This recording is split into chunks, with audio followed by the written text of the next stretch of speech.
So in the past 7 years, we've expanded the scope of our operations. And through the work that we've done and through the work that have been done by so many before us, we've shown psilocybin specifically to have a potential, significant potential in the treatment of a range of disorders, including major depressive disorders, substance abuse disorders, eating disorders, obsessive compulsive disorders as well. And my early curiosity about 15 years ago was, how could a single treatment, or 2 or 3 at the most, have a profound and lasting effect? And I think in the simplest terms, what we learned is it's about, through this experience, there's a connection or a reconnection with ourselves that may last for weeks and months, sometimes a lifetime. And finally, I'd like to give a perspective to our connection with one another. The communities each of you represent here today are important components of how we make this project successful. It's a connection of celebration and of historic beginnings. We're fortunate also at Usona to be collaborating with many of the thought leaders, and this is on a global scale. This is really throughout the world. And it's our intention that this campus is not just an isolated place where we do research, where we conduct therapy, where we conduct education, but that this is a node in a network of centers throughout the world that can practice and support this work. So one of our prominent and key architects in this project, David Rousseau, is still stranded up in Canada. He's on Vancouver Island, is not able to be with us, but he gave me a few words that he wanted me to share with you, so I'm actually taking up 2 speakers. Is that okay? All right. These are his words. He said, "For the past 4 years, we've been dreaming this dream of a Usona facility. My heart is with you all on this groundbreaking day, and I feel it very appropriate to gather here together next to an observatory, just up on the hill, to celebrate. In our lifetimes, as I see it, we have the chance for a few significant encounters with the infinite, the boundless. 3 ways I have found are observing the heavens, pursuing creative processes in arts and sciences, and exploring consciousness. In creative enterprise, when we design something and then make it, we're embodying our intentions in solid form. In architect, with each building communicating a range of intentions that formed it in the precise way that it is. Some buildings are intended to be places of comfort and security, like our homes. Some buildings are intended to sell merchandise, like our retail shops. And some buildings are intended to provide productive workplaces, like Promega buildings.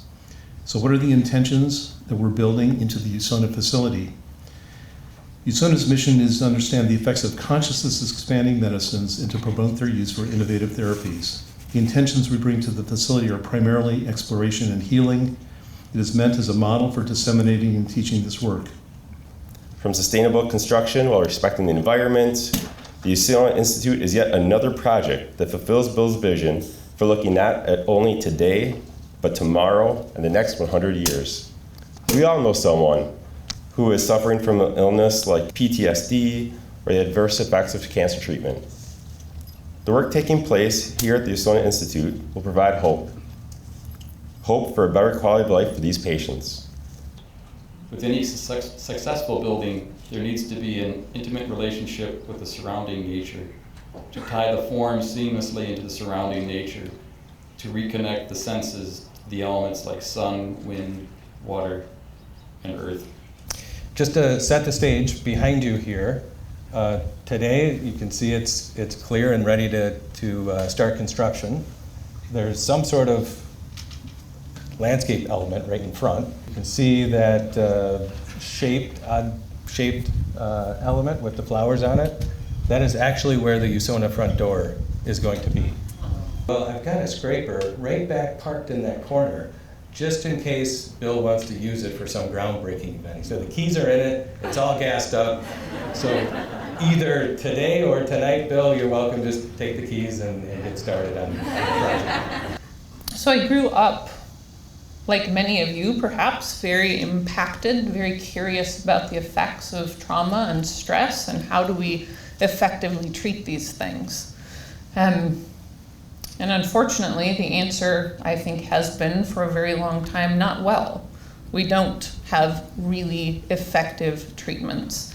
And I think something that is so profound about the work that I have seen, the building that I have seen, the building that you have just described, is that this is not simply improving symptoms and saving lives. There's nothing simple about that.